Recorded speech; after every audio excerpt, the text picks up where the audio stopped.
नमस्कार दोस्तों, मैं Lalit Kumar advocate Amit classes YouTube channel में आप सभी का स्वागत करता हूं। जैसे कि आप जानते हैं कि यूपी पुलिस में एसआई की वैकेंसी आने वाली है और काफ़ी बड़ी मात्रा में और काफ़ी दिन बाद भी आ रही है। जैसे जो विद्यार्थी इस परीक्षा की तैयारी कर रहे हैं उनके लिए बहुत ही शानदार अवसर है यूपी पुलिस में एसआई बनने का। उसके सिलेबस में एक बहुत ही महत्वपूर्ण टॉपिक है मूल विधि।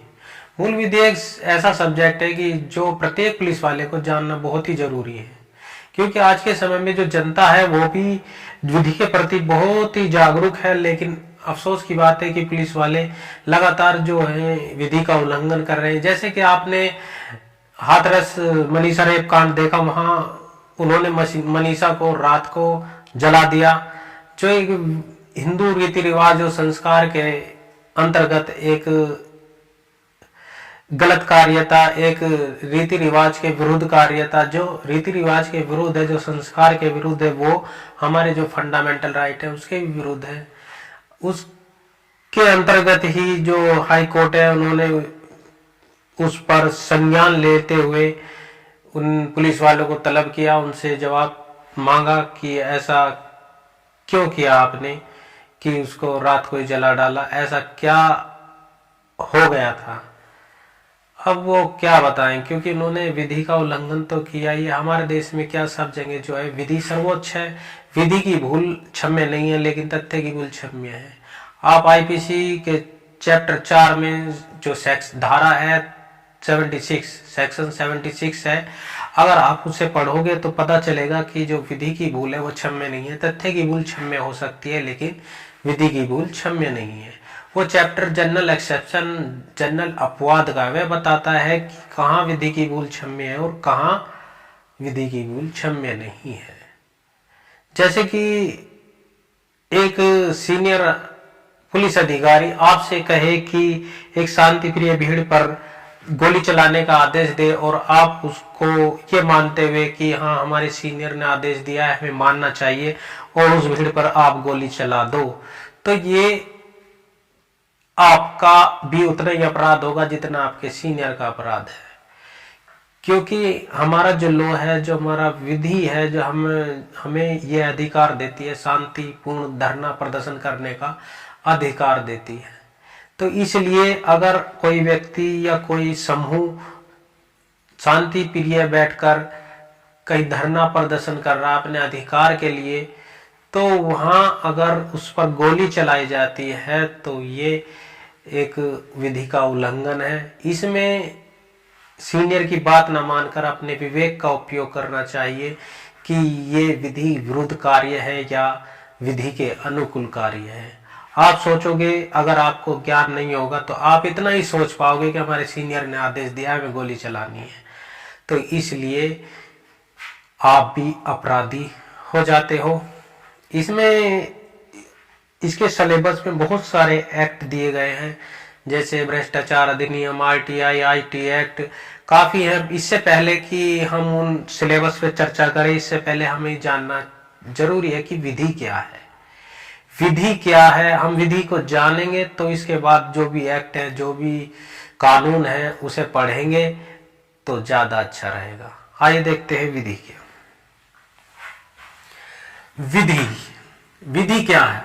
विधि लोगों के व्यवहार को नियमित और नियंत्रित करने के लिए समाज और सरकारी संस्थाओं द्वारा बनाए गए और लागू किए गए नियमों के समूह को विधि कहते हैं। क्या है विधि? लोगों के व्यवहार को नियमित और नियंत्रित। नियमित इसलिए कि तुम्हें ऐसा कार्य करना चाहिए जो समाज के विरुद्ध नहीं है, और नियंत्रित ऐसे कि किसी के विरुद्ध, किसी व्यक्ति के विरुद्ध, किसी समाज के विरुद्ध ऐसा कृत्य नहीं करना चाहिए जो हमारे जो दंड विधान है उनके विरुद्ध हो। इसलिए जो विधि है लोगों के व्यवहार को नियमित और नियंत्रित करने के लिए समाज और सरकारी संस्थाओं द्वारा बनाए गए, लागू किए गए नियमों का समूह है, उसको हम विधि बोलते। विधि भी कई प्रकार की होती है। नंबर 1 प्राकृतिक विधि, नंबर 2 धार्मिक विधि, नंबर 3 सकारात्मक विधि।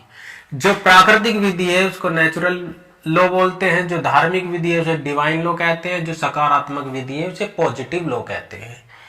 जो प्राकृतिक विधि है वो सर्वव्यापी यूनिवर्सल, उसको यूनिवर्सल लॉ बोलते हैं, वो पूरे विश्व के लिए है। जैसे कि हमें सांस लेने से कोई नहीं रोक सकता, हमारा अधिकार है, जन्म सिद्ध अधिकार है सांस लेना, हवा लेना, पानी पीना, जीने का अधिकार, ये हमारे सार्वभौमिक यूनिवर्सल राइट है, इनको हमसे कोई नहीं छीन सकता।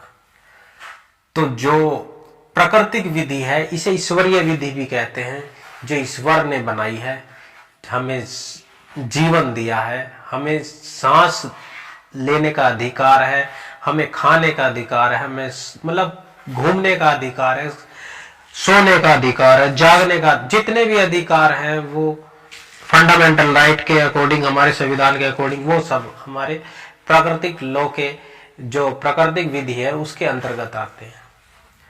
धार्मिक विधि, धार्मिक विधि क्या है? धार्मिक विधि धर्म के आधार पर आधारित है।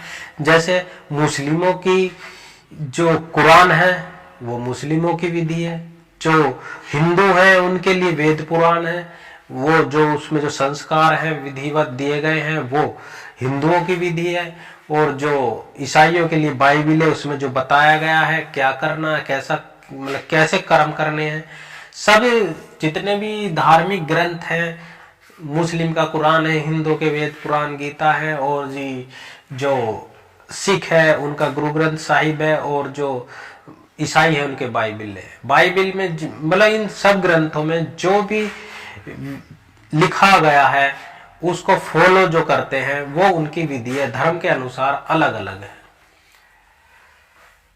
तीसरी है सकारात्मक विधि, सकारात्मक पॉजिटिव लॉ। जो सकारात्मक विधि है वो मानव द्वारा निर्मित विधि है, मानव द्वारा निर्मित विधि जो किसी निश्चित व्यक्तियों द्वारा बनाई जाती है। निश्चित व्यक्ति किसी, जैसे लोकतंत्र देश में एक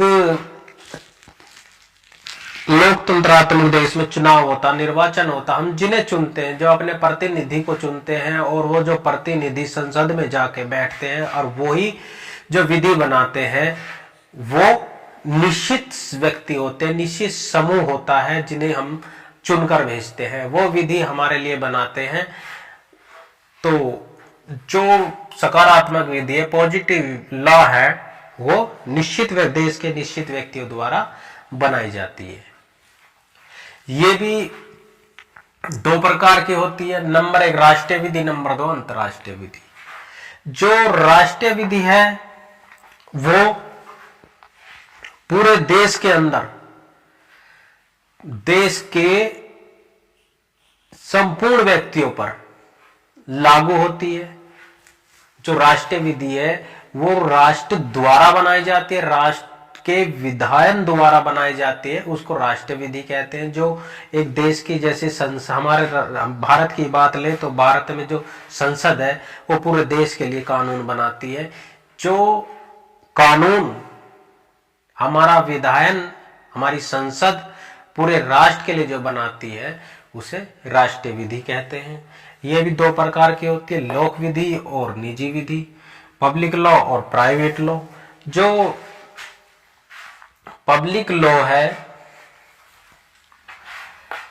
पब्लिक लॉ जो है और निजी लॉ है। जो पब्लिक लॉ है वो भी तीन प्रकार का होता है, संवैधानिक विधि, प्रशासनिक विधि और आपराधिक विधि।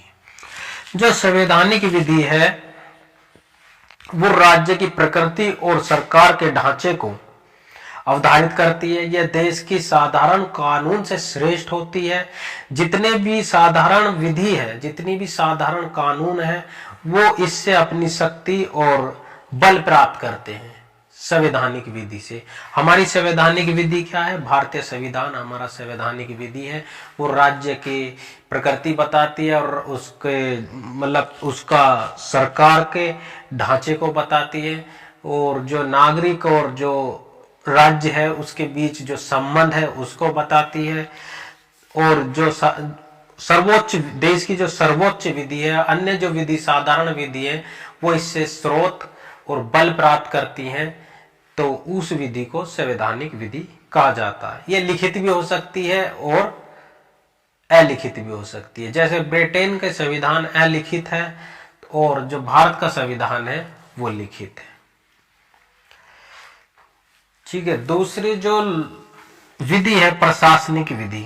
प्रशासनिक विधि जो प्रशासन के ढांचे को अवधारित करती है, जिसमें जो प्रशासनिक व्यक्ति होते हैं, लोक सेवक होते हैं, उनकी शक्तियों की सीमाओं को और कर्तव्य को बताती है कि जो प्रशासनिक अधिकारी हैं उनकी क्या सीमा है शक्तियों की और उनके क्या कर्तव्य हैं। ये प्रशासनिक विधि होती है। और तीसरी है आपराधिक विधि। आपराधिक विधि भी दो प्रकार की होती है, एक तो मूल विधि और दूसरी प्रक्रिया विधि।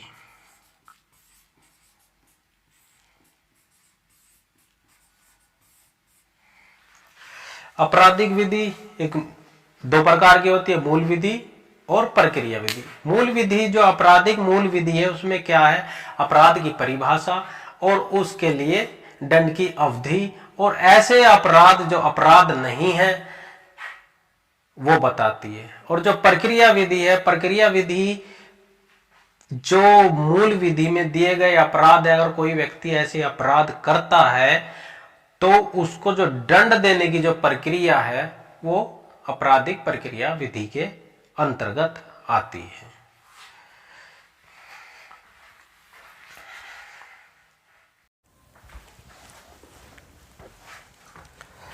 आपराधिक विधि दो प्रकार की होती है, बताइए, मूल विधि और प्रक्रिया विधि। जो निजी विधि है, प्राइवेट लॉ है, प्राइवेट जो लॉ है वो नागरिकों के एक दूसरे के संबंध बताता है, उनको संबंधों को शासित करता है। जो प्राइवेट लॉ है वो इसमें जो पक्षकार होता है, इसमें प्राइवेट व्यक्ति होता है, इसमें प्राइवेट व्यक्ति होता है। इसमें जो राज्य है वो एक तरह से माध्यम का काम करता है, मीडिएशन का काम करता है। इसमें जो पक्षकार होता है एक व्यक्ति होता है, ना कि राज्य। राज्य केवल क्या करता है, मीडिएशन का काम करता है। लेकिन जो लोक विधि है इनमें जो पक्षकार होता है वो राज्य होता है। राज्य ही, क्योंकि यह कहा जाता है कि जो लोक विधि है वो पूरे देश के लिए, पूरे समाज के लिए, और जो बना रही है राज्य बना रहा है, और जो राज्य जो विधि बना रहा है वो अपने गारंटी, एक तरह से अपने नागरिकों को गारंटी दे रहा है उनकी सुख सुविधाएं के लिए, उनके स्वास्थ्य के लिए, उनके जीवन रक्षा के लिए। तो इसलिए इसमें जो पक्षकार होता है राज्य होता है। और जो निजी प्राइवेट लॉ है इसमें जो पक्षकार होता है व्यक्ति होता है, जो जिसमें जो राज्य विधि जो बना रहा है, प्राइवेट जो लॉ बना रहा है राज्य, वो एक तरह से मीडिएशन का काम कर रहा है कि आपके राइट ये होंगे। अगर जैसे कि कॉन्ट्रैक्ट एक्ट, दो पक्षकारों के बीच कॉन्ट्रैक्ट होता है तो वो कॉन्ट्रैक्ट जो एग्रीमेंट जो है वो उन पक्षकारों के लिए विधि है। अगर उनमें से कोई पक्षकार उस कॉन्ट्रैक्ट का उल्लंघन करता है, वायलेशन करता है, तो वो उस विधि के अनुसार दंड होगा, उस पर कंपल्सेशन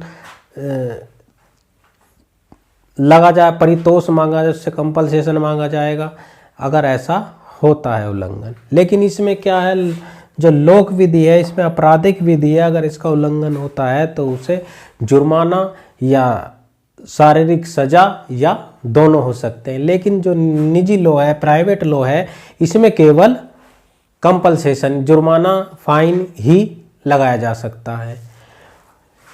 जैसे यह अंतर्राष्ट्रीय विधि। अंतर्राष्ट्रीय विधि क्या है, ये एक ऐसी विधि है जो एक दूसरे देश के प्रति आचरण और एक दूसरे के साथ संबंध शासित करती है। ये एक देश का दूसरे से देश के साथ आचरण और संबंध को शासित करने वाली जो विधि होती है वो अंतर्राष्ट्रीय विधि होती है। बताया सकारात्मक विधि मानव द्वारा निर्मित विधि है, राष्ट्रीय विधि और अंतर्राष्ट्रीय विधि। राष्ट्रीय विधि वो है जो एक राष्ट्र के विधायन द्वारा जो अपने राष्ट्र के देश के संपूर्ण नागरिकों के लिए बनाई जाती है। ये भी दो प्रकार की होती है, लोक विधि और निजी विधि, प्राइवेट लॉ और पब्लिक लॉ। जो लोक विधि है वो राज्य के मतलब राज्य उसके प्रति उत्तरदायी है, और जो प्राइवेट विधि है उसके प्रति एक प्राइवेट व्यक्ति उत्तरदायी है। ये भी तीन प्रकार की होती है, संवैधानिक विधि, प्रशासनिक विधि और आपराधिक विधि।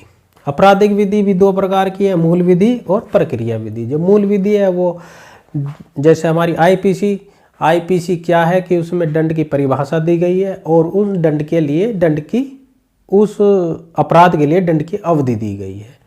और उसमें एक चैप्टर 4 है जिसमें बताया गया है साधारण अपवाद। उसमें ऐसे अपराध होते हुए भी वो अपराध नहीं है। जैसे 7 साल का बच्चा जैसे मर्डर करना एक अपराध है, लेकिन 7 साल का बच्चा, 7 साल से कम उम्र का बच्चा अगर मर्डर करता है तो वो अपराधी नहीं होगा। तो ये चीज़ मूल विधि में बताई गई है। और प्रक्रिया विधि क्या है? प्रक्रिया विधि में जो कोई व्यक्ति अपराध करता है तो उसको जो दंड देने की जो प्रक्रिया होती है वो प्रक्रिया विधि में होती है। जैसे किसी ने संज्ञेय अपराध करा, किसी का मर्डर करा, तो वो पुलिस ने उसकी एफआईआर दर्ज की और इन्वेस्टिगेशन शुरू कर दी। इन्वेस्टिगेशन के बाद चार्जशीट कोर्ट में मजिस्ट्रेट के पास दाखिल कर दी। मजिस्ट्रेट ने चार्जशीट पर संज्ञान लिया, पुलिस रिपोर्ट पर संज्ञान लिएगा और उस पर चार्ज बनाया। चार्ज बनाने के बाद ट्रायल चलाया। ट्रायल में एविडेंस आए, साक्ष्य आए और उसी आधार पर उसे दोषसिद्ध या दोष मुक्त कर दिया गया। तो ये आपकी विधि है। मैं समझता हूँ कि आपके समझ में आई होगी। अगर आपके समझ में अच्छे से आई है तो कृपया करके वीडियो को लाइक और सब्सक्राइब करें।